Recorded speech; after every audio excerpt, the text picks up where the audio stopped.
Hello everyone. இட்லிக்கு best காம்பினேஷன்னா அந்த குருமா தான். வாங்க எப்படி செய்யலான்னு பார்க்கலாமா? அதுக்கு அரை மூடி துருவின தேங்காய், ஒரு 3 ஸ்பூன் பொட்டுக்கல்ல ஆட் பண்ணிக்கோங்க.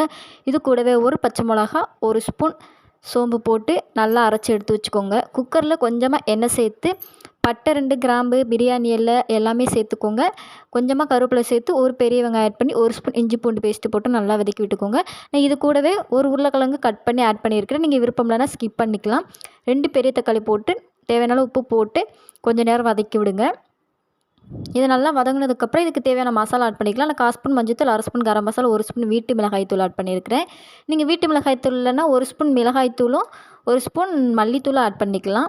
இது நல்லா வதங்கினதுக்கப்புறம் கொஞ்சமாக புதினா போட்டு அதையும் நல்லா வதக்கி விட்டுக்கோங்க. புதினா சேர்த்தா கொஞ்சம் வாசமாக இருக்கும்.